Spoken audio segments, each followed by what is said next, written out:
Hello, and welcome to today's session of Charter School Capital's Charter Ed Talks. My name is Ryan Eldridge. I'm a senior new business specialist with Charter School Capital. I've been with the company for over 6 years. Today, I'm joined by Dr. Alan Seay, who is a 34-year veteran of Texas public education. He spent the first 25 as a teacher, coach, principal, assistant superintendent, and superintendent in traditional school districts before being hired in 2011 as CEO of A+ Charter Schools and superintendent of its two inner-city charter schools, A+ Academy and Inspired Vision Academy. Then he served as CEO of International Leadership of Texas, the fastest growing charter school management organization in the nation. After retiring, Dr. Seay opened his own consulting business, Leadership for Schools, LLC, and works with charter schools all over the state. Dr. Seay, let me just say it's an absolute honor to have you here today. We really appreciate you joining us. Thanks, Ryan. I appreciate the opportunity. Well, I got a few questions for you, so we're just going to jump right into it. First off, general advice for charter school leaders in planning for the reopening of their schools. Yeah, this is such a challenging time, right? Mm-hmm. So, I think the number one thing for school leaders to keep in mind is to keep the main thing the main thing. Remember why we do what we do, and we do what we do because we want to make a difference in the lives of children. And we, in this whole thing, in trying to navigate all the political rhetoric and to look at all of the health guidelines. I mean, we also have to keep in mind ultimately what we are schools, and our job and our goal is to help children be better. So, schools are about kids. And I think we've got to always keep that in mind. What's going to be in the best interest of kids? So I also think it's important that there's a level of communication, Ryan, that school leaders engage in, and maybe not just communication, maybe some level of involvement in whatever their plan is. And in constructing their plan, they need to make sure that the parents understand and the staff understand that student safety and staff safety are important. And involve them in that planning process. And talking about staff, the national news and state news is full of reports about teachers and reopening of schools. Their fears are real, and I think school leaders need to keep that in mind. That these fears that the teachers have, staff members have, they're real. They need to be addressed. We need to, part of the reason we want to involve them in planning and the reopening of our schools is to get their ideas and find out what they feel like will help protect them as well. And then the last thing I think, and I've been telling this to school leaders in Texas, when he was running for president, John F. Kennedy used a saying often in his campaign. He said the word crisis, when it's written in Chinese, consists of two characters. One character is danger, but the second character is opportunity. And so I believe that there are going to be and are opportunities, especially for public schools of choice, in this crisis. I think we need to differentiate ourselves as public schools of choice. I don't think we need to be just like the ISD down the road, the traditional school down the road. We need to offer parents a real choice and ensure to them, guarantee to those parents, or at least tell the parents that you're doing everything you can to protect those kids. And I think there could be some opportunities for charter leaders in this crisis. Well said. Well said. What is the most important thing for school leaders to consider as they make decisions about reopening their schools? The number one thing is student and staff safety, and that's a challenge. And so one of the things I think school leaders need to do is look at the guidelines that have been recently updated by the CDC and state health departments, and create conditions that can help meet those guidelines. Those guidelines are a really good starting point. They talk about social distancing, ways to,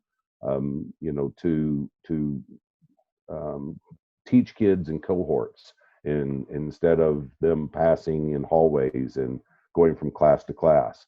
They talk about, personal protective equipment, mask or face shields.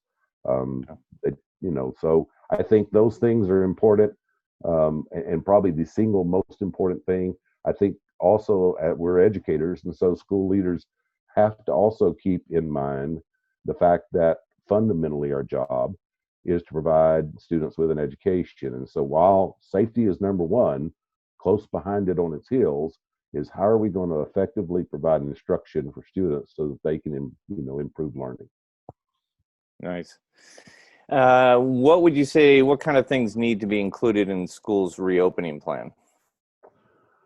I think all of this is about basically paying attention to three things: planning, which is we'll talk about, preventing, and then responding. So school leaders right now are in the planning phase. And I think that those plans are going to have to take into consideration learning environment. What kind of learning environment do we want? What kind of learning environment are we going to provide? Is it going to be a in-person, face-to-face instructional environment? Is it going to be some kind of a virtual environment, or maybe some kind of a hybrid type of a situation? And when each one of those, uh, the plan is going to have to define the time and the amount of time that's going to be spent, the level of support, not just from the teachers, but in cases of virtual and hybrid learning environments, how are the parents going to support the students? And then how are we going to communicate that information? So learning environment is important. Special programs are going to have to be considered. We have students that have severe learning needs and participate in special programs. And so we're going to have special plans on how we're going to meet those kids' needs.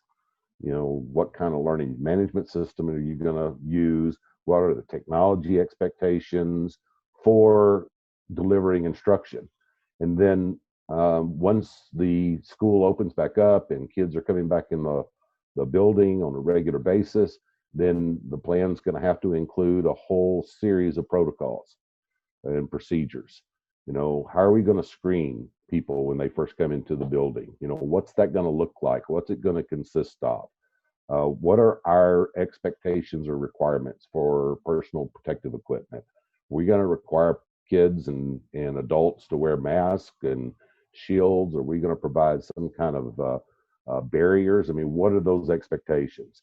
There needs to be written guidelines related to hand sanitizing and personal hygiene, and processes and procedures that are not just written down, but are taught once those students and staff are back on campus.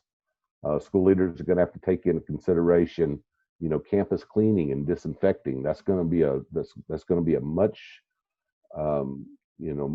much more critical aspect of what we do. It's certainly going to be a higher level than what probably is traditionally taking place in schools. And so processes and procedures there.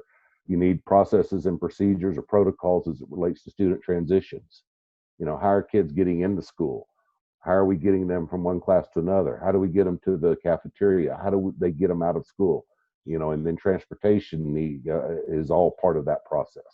And then finally, I think that there has to be some pre-thought out protocols for when a student or a staff member come up with symptoms. What is our response going to be? And what is that going to look like? And how are we going to respond? Because sometimes, I've been in the business for 35 years, and kids get sick and staff people get sick and have fevers and temperatures. And so that's going to happen. That won't not happen. So does that mean that they've got COVID-19? Not necessarily. We need a process or procedure. So the protocol for when they exhibit symptoms, and then the last thing I would say is that protocol, they also have to have a protocol and a plan for when there is a positive COVID-19 test. How are we going to react to that? How are we going to respond to that? What's that going to look like? And what is the process going to be? So what are you going to do for a learning environment? It's first, those list of protocols for protecting student and staff safety. And then one of the things I think, well, I don't know if everybody in the country's not thinking about, but I know there's a lot of Texas charter leaders that maybe haven't fully thought out employee issues. What are we going to do with our high risk, those folks who may have compromised immunity systems or who are in high risk categories?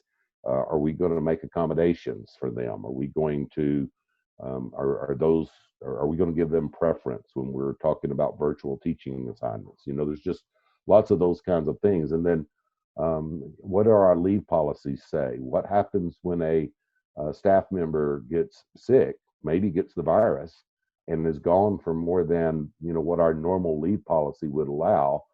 How are we going to deal with that? What's the substitute going to look like? So I think some of those personnel policies and thoughts need to be a part of that plan as school leaders get prepared. Yeah. Well, I mean, like their jobs weren't tough enough as it was to be put in this kind of uncharted territory. Is just, it's certainly daunting, to think of all these additional things that they're going to have to take into consideration this year in particular. So really appreciate the insight on that. My last question would then revert back to, from a financial standpoint, what kind of financial impact might the pandemic have on schools? Well, I think there's going to be an immediate impact, Ryan. Immediate impact. I think we're going to see a reduction in the number of students that attend traditional schools, whether they be charter or traditional ISD schools. Quite frankly, I think there's going to be a surge in homeschool. There are going to be some parents that don't want their kids to go back to school. They experienced a little bit of success during the spring, with that kind of a model. Some of them figured out they could do it. And so I think there's actually going to be a reduction in the number of students that America's schools are going to be educating next year. And that obviously almost every state funds their schools based off the number of students that either are enrolled or in attendance. So that's going to create less revenue. I think it's inevitable that there's going to be schools that are going to have to close sometime during the school year because of virus outbreak. And when they do that, is their state going to continue their revenue source? So I think those are short-term challenges from the revenue standpoint. Obviously, on a short-term basis, acquiring technology for students to use for virtual learning, the increased maintenance and custodial costs to disinfect and clean schools is going to be increased. If we create situations where we maintain social distancing, we have smaller class sizes, that just means additional personnel costs. But here's the rub. Right now, the federal and state governments are pouring money into the economy and through to the schools in a lot of ways to help pay for some of these things. I think the long-term financial consequences are actually going to be significant. I think long-term, there's going to be less state tax dollars because of the economy, because of unemployment, because of business failures, probably lower consumer spending. I think what we're going to see and what we saw in the last recession, in the 2008 recession, was the states got less revenue from their taxes. Therefore, in most states, the single number one expense that they have is public education. So if they get less money in, they have less money to be able to apply towards schools. So I think there's going to be some long-term reductions in revenues for schools, for charter schools that depend on philanthropy and private support. The people who are providing that typically are those business people who are losing their business, or those I mean, this is going to have that kind of impact, which I think is going to negatively impact private giving to charter schools as well. And Yeah. then I think some of the expenses that we're going to have are recurring or long term. Is there ever going to be a time when a school is not going to disinfect their school buildings on a regular basis? So that's Right. materials and supplies, that's personnel, those things. So I think some of these expenses that we're talking about that are short term are actually going to be things that we just do for the rest of our, for the rest of the time, I guess. Yeah. So I think those are the challenges. I think charter leaders need to be looking down the road, making plans. Again, I think it's important if they could differentiate themselves. If there's a way they could set themselves apart, there is an opportunity that they might even be able to increase their student enrollment. If they can offer programs and services that other schools aren't. And so I think that there is an opportunity there, but I think they always have to look at that with in the back of their mind, understanding that the financial situation for probably the next 5 years in the United States for schools is going to be a challenge. Yeah. Yeah. And that's good advice, particularly for the forward-thinking, schools out there and organizations. I know right now a lot of the leaders are just trying to focus on this year, trying to get the doors open. What am I going to do today, without even getting there about the year 2 and 3 and 4 down the road. So, Yeah. but great advice and a lot of insight there on a lot of subject matters. And I really appreciate you joining us today. This is great. I hope those who joined us today or are reviewing this Charter Ed Talk took away a lot of good information and it was beneficial to them. Dr. Seay, I hope you will be willing to join us on another one at some point. I'm sure there's a lot of different subject matters we can chat about all day on with your expertise. So again, we really appreciate it. And again, to all those who are viewing, we hope this benefited you and we hope you come back for more. So thank you very much and have a good day. Thanks, Ryan.